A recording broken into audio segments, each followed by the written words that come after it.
Hello student, welcome back to my channel. Now we will solve question number 3 of exercise 10.1 जो क्या कहता है Identify the numerical coefficient of terms other than constant in the following expression. ठीक है, आपको ये expression दिए गए हैं और इसमें आपको terms के coefficient बताने हैं other than constant. Other than constant मतलब constant को छोड़ के, ठीक है, कांस्टेंट को आपको नेग्लेक्ट करना है, आपको कांस्टेंट की कोफिशिएंट नहीं बताने, आपको जो वेरिएबल्स है बस उसकी कोफिशिएंट बताने हैं। ठीक है, जैसे कांस्टेंट क्या है, जैसे यहाँ पे कांस्टेंट 5 है। ठीक है, कांस्टेंट जो नंबर्स में होते हैं वो सारे कांस्टेंट होते हैं। जैसे यहाँ पे कांस्टेंट 5 है तो उसे नेग्लेक्ट कर देना है, यहाँ पे कांस्टेंट 1 है तो इसे नेग्लेक्ट कर देना है। ठीक है, तो हमें सिर्फ वेरिएबल के कोफिशिएंट बताने हैं। क्या बताने हैं? न्यूमेरिकल कोफिशिएंट बताने हैं। ठीक है, न्यूमेरिकल कोफिशिएंट क्या होता है?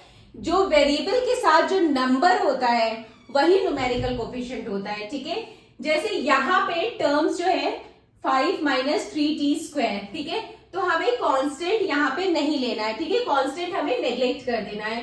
तो यहाँ पे टर्म है हमारा माइनस 3t स्क्वायर। ठीक है, अब इसका कोफिशिएंट क्या होगा? कोफिशिएंट क्या होता है? जो वेरिएबल के साथ जो नंबर होता है वही न्यूमेरिकल कोफिशिएंट होता है। ठीक है, तो वेरिएबल के साथ नंबर क्या है? -3, तो इसका -3 कोफिशिएंट हो गया। इसी तरह यहाँ पे टर्म क्या है? 1 कांस्टेंट है तो हमें नेग्लेक्ट कर देना, इसे नहीं लेना है। तो यहाँ पे टर्म्स क्या है? एक t हो गया है, एक t स्क्वायर हो गया है और एक t क्यूब हो गया है। ठीक है, अब t के आगे क्या है? 1 है। t स्क्वायर के आगे क्या है? 1 है। t क्यूब के आगे क्या नंबर है? 1 है। ठीक है, तो इन सब का कोफिशिएंट क्या हो जाएगा? 1। ठीक है, अब यहां पे हम टर्म लेंगे। यहां पे टर्म क्या है? 1 2 3 टर्म है। ठीक है, x 2xy एंड 3y, ये 3 टर्म है। ठीक है, x के आगे नंबर क्या है? 1, तो इसका कोफिशिएंट हो गया 1। ये इस वेरिएबल के आगे एक्स वाई के आगे नंबर क्या है? 2, तो इसका कोफिशिएंट हो गया 2। 3y के आगे नंबर क्या है? 3, तो इसका कोफिशिएंट हो गया है 3। ठीक है, नाउ द फोर्थ पार्ट में क्या है? 100m plus 1000n। ठीक है, अब इसमें टर्म्स क्या हो गए? एक हो गया हमारा 100m, ठीक है, और एक हो गया 1000n। अब 100m का कोफिशिएंट क्या है? m का कोफिशिएंट क्या है? इस वेरिएबल का कोफिशिएंट क्या है?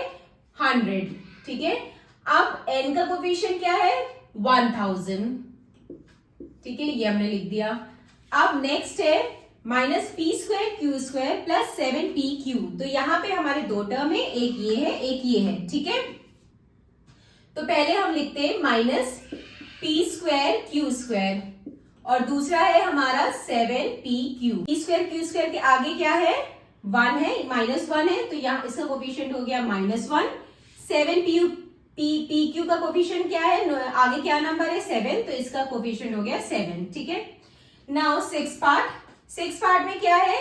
1.2a एक टर्म हो गया हमारा और एक टर्म क्या हो गया? 0.8b।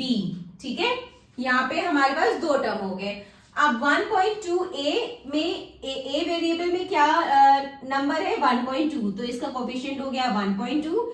b में नंबर क्या है आगे? 0.8, तो इसका कोफिशिएंट हो गया 0.8। Now 7 part 3.14 r²। तो ये टर्म क्या हो गया? हमारे पास एक ही टर्म है 3.14 r²। अब इसका न्यूमेरिकल कोफिशिएंट क्या हो जाएगा? इस वेरिएबल का कोफिशिएंट क्या है? नंबर क्या है आगे? 3.14, तो ये इसका कोफिशिएंट हो गया।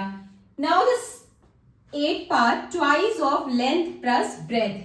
देखिए ये जो है ये ब्रैकेट में दिया है तो हम इसको सॉल्व करेंगे। ये क्या हो जाएगा? अगर हम ब्रैकेट ओपन करेंगे तो ये twice of length plus twice of breadth आएगा। ठीक है, आप इसको ऐसे मत देखिए कि लेंथ प्लस ब्रेथ ये एक टर्म है, देन इसका आपने कोफिशिएंट जो है 2 लिख दिया है, तब वो रॉन्ग हो जाएगा। यहाँ पे twice of length plus breadth है। ठीक है, तो हमें इसे ब्रैकेट ओपन करके हमें इसे सॉल्व करना पड़ेगा। तो जब हम ब्रैकेट ओपन करेंगे तो ये क्या आएगा? Twice of l plus twice of b। ठीक है, अब इसमें क्या हुआ?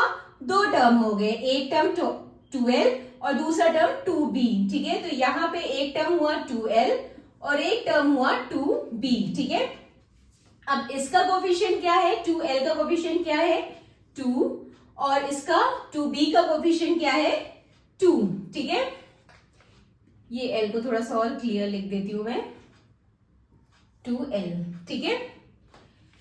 तो ये इसका कोफिशिएंट हो गया। नाउ 9th पार्ट में क्या है 0.1y प्लस 0.01y स्क्वायर। तो यहाँ पे हमारे पास दो टर्म है, ठीक है, एक ये टर्म है एक ये टर्म है। तो हमने यहाँ पे लिख दिया 0.1y, एक ये टर्म है और एक 0.01y स्क्वायर दूसरा ये टर्म है, ठीक है। अब इस वाले टर्म का कोफिशिएंट क्या हुआ 0.1, इस वाले टर्म का कोफिशिएंट क्या हुआ 0.01, ठीक है।